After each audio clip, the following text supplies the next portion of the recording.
Everyone remembers Brother Bear for just being another Disney movie. However, Brother Bear is actually one of the most emotionally driven stories and one of the most underrated. And I'll tell you why. Because this isn't just about a boy turning into a bear. This is more about the hunter being forced to live as something that he once hated. And once you realise that, the movie is completely different. As you literally watch someone go through the process of being the hunter to being the one being hunted. And that shift change completely changes the way he sees everything. One thing that really stands out from the Brother Bear film is the soundtrack. And soundtracks are such a big part of Disney movies, and that's why I think they're so great, in especially the Disney classics. As if you watch Tarzan, if you watch Lion King, they really use the music to help tell the stages of where we're at in the film. If there's something emotional, happy or sad, I think the emotion is told or escalated with the use of songs to show where we're at in the story.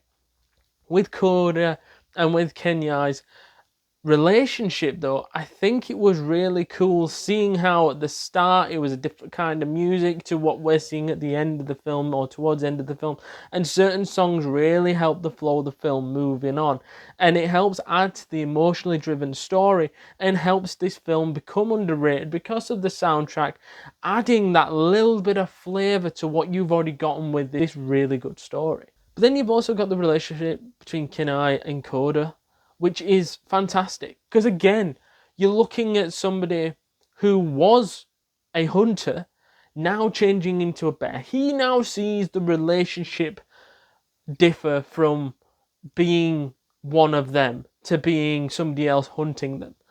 And I think with Kenai and Coda's sort of relationship, I think they were able to learn off each other's sorts of lives. And I think he learned a lot from being with another bear to seeing how life is living that way. Because he probably had no sympathy whatsoever as being the hunter. But when he's in that position where he's being hunted, I think he learns the perspective of life in that situation. Like, oh, this is how it feels. Oh, this is what we need to do. And it's more like, shut up, listen, I'm going to guide you through this now of being a bear. And I think there's so much gratitude in that. I think the relationship, the friendship, which weren't there at the start, is built along several scenes, several big moments in this film. And that is what brings Disney films together. Relationships and connections like those that keep you watching and did. And that's why I think Disney doesn't get enough credit for this.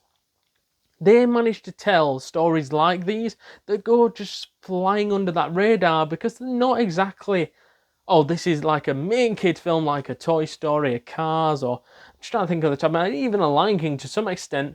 But even Lion King has its dark moments and its dark themes, so it's sort of for everybody. And this is the exact same. Yeah, you can bang it on for a kid. I think they would enjoy it. Probably not as much like a Toy Story or, like I said, some things like that. But what you're going to get from this is a deeper story, a deeper emotional story that kids will probably not understand at a young age, but later on in life they will understand it and it'll be such a great moment for them when they do. And that's what this film is. It's a film for everyone. And for me, Disney need more credit on this because this is just an underrated, great film. So to summarise Brother Bear, 7.5 out of 10 and a great film. Do let us know your thoughts on this film down in those comments down below. And I shall see you fine folks in the next one. Laters.